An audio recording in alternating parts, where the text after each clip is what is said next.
Kebakaran kantor Dinas Pendidikan Makassar hanguskan 7 motor. Selain aula kantor Dinas Pendidikan Kota Makassar, kebakaran juga menghanguskan 7 unit motor. Hal itu diungkapkan petugas keamanan Disdik Makassar, Hasrul, 40, saat ditemui di kantor yang berlokasi di Jalan Anggrek, Kecamatan Panakukang, Makassar itu, Sabtu, 11 Januari 2025, sore. Hasrul menjelaskan kebakaran yang terjadi pukul 2.15 WITA itu mengakibatkan aula kantor di lantai 2 ludes terbakar. 2 ruangan lainnya yang berdekatan dengan aula juga ludes. Yang paling parah itu ruang keuangan. Semua aset di dalam seperti komputer, dokumen hangus semua, kata Hasrul. Kalau di aula, ada alat sound system sama kursi semua ikut terbakar, sambungnya. Hasrul juga mengaku telah melihat 7 motor di bagian belakang kantor yang ikut terbakar. Motor itu merupakan aset Dinas Pendidikan Kota Makassar. Motor dinas semua itu yang 7 terbakar, motor yang sudah dikembalikan oleh pegawai pensiun, ujarnya.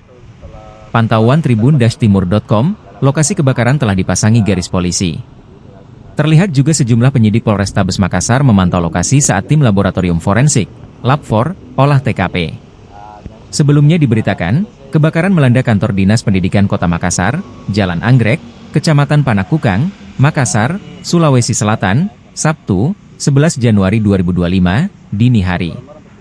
Kebakaran ini melahap sejumlah ruangan di lantai 2 kantor tersebut.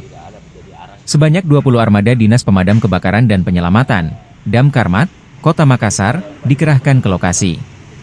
Kobaran api yang cepat membesar membuat petugas damkar berjibaku memadamkan api lebih kurang 60 menit. Kepala Dinas Pendidikan Kota Makassar nonaktif, Muhyiddin Mustaqim tanpa hadir di sekitar lokasi saat proses pemadaman berlangsung.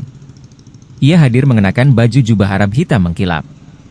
Saat dihampiri wartawan, Muhyiddin mengaku mengetahui peristiwa ini setelah mendapat telepon dari teman kantornya. Tadi jam 2.39 WITA, saya ditelepon oleh teman-teman bahwa kantor kebakaran. Jadi saya langsung pakaian dan lari ke sini, kata Muhyiddin. Setibanya di lokasi, Muhyiddin mendapati kobaran api sudah membesar. Ternyata kalau kita lihat aula ini sudah habis. Yang jelas bahwa barang-barang yang ada di dalam belum bisa kita inventarisir apa-apa yang rusak, ujarnya. Untuk penyebab pasti kebakaran belum diketahui pasti.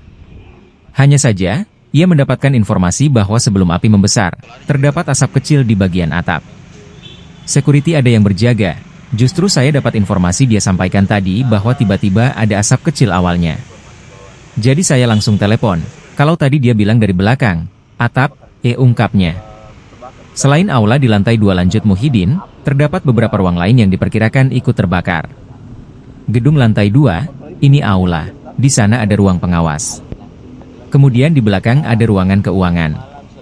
Jadi kami belum bisa memastikan yang di bawah, apa-apa, apakah di sarana atau lain-lain, belum bisa dipastikan, itu turnya. Download Tribun X sekarang, menghadirkan lokal menjadi Indonesia.